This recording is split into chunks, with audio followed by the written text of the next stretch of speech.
Diare merupakan salah satu masalah kesehatan yang sering terjadi pada bayi yang membuat khawatir moms dan dads. Melalui liputan khusus ini, Nakita.id telah mewawancarai dokter spesialis anak untuk menjawab keresahan moms dan dads seputar diare. Yuk saksikan videonya sampai habis.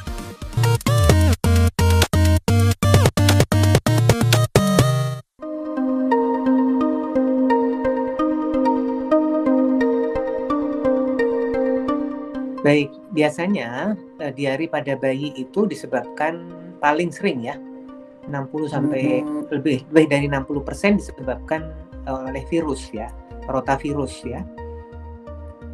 Rotavirus itu penularannya ya lewat mulut ya, oral fekal. Jadi tangan barangkali yang terkontaminasi dengan feses yang mengandung rotavirus, mungkin dari saudaranya, dari kakaknya, dari di rumahnya yang diare itu terkontaminasi, kemudian tangan bayi itu masuk ke mulutnya, atau melalui dot kalau dia mati botol, atau melalui tangan ibunya kalau menyuapi atau memasukkan ke dalam mulut bayi.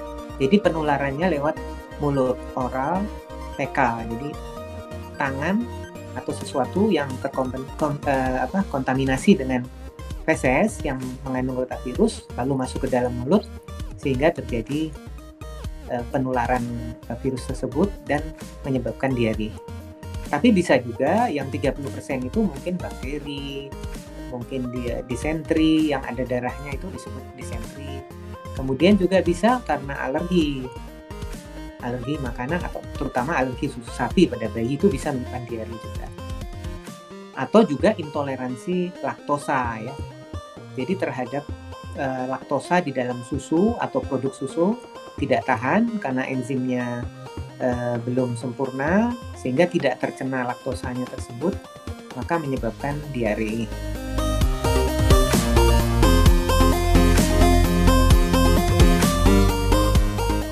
Pertama ya dilihat bentuk tinjanya. Kalau tinjanya lebih cair dari biasanya dan lebih dari 3 kali sehari, itu disebut diare ya. Diare juga kan bisa ringan, bisa sedang, bisa berat kan. Tapi kalau sudah 3 kali sehari dan lebih cair dari biasa, itu sudah dikategorikan sebagai diare. Apalagi kalau ada demam sebelumnya, muntah. Biasanya kalau rotavirus penyebabnya itu justru didahului oleh demam dan muntah. Baru kemudian besok atau lusanya itu terjadi diare 1 atau 2 hari kemudian baru muncul diare. Tetapi awalnya justru bukan diare tetapi muntah. Ada demam dulu, muntah, baru kemudian diare. Itu biasanya oleh karena rotavirus biasanya ya. Tapi kalau sebab-sebab yang lain seperti alergi susu sapi, intoleransi laktosa itu tidak ada gejala demam karena bukan infeksi ya.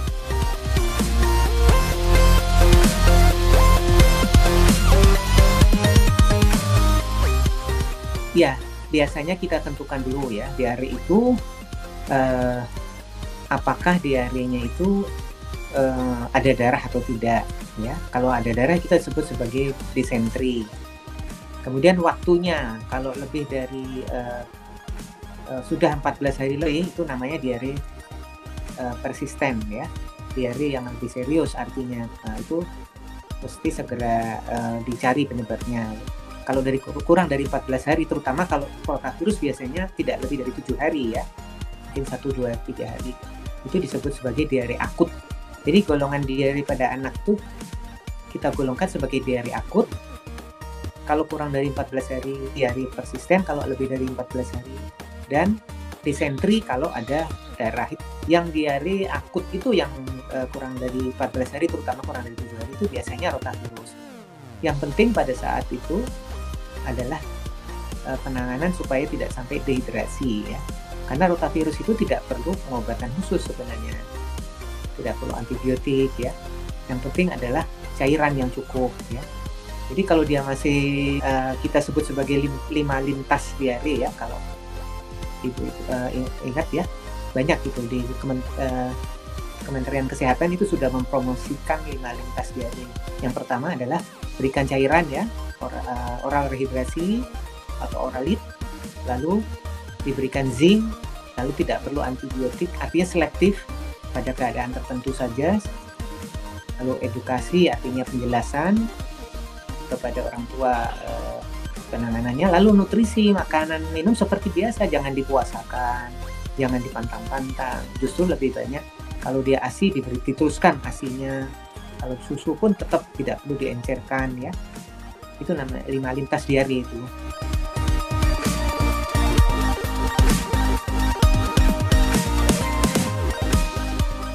Ya, jadi kalau pada keadaan rotavirus infeksi itu tidak ada hubungan.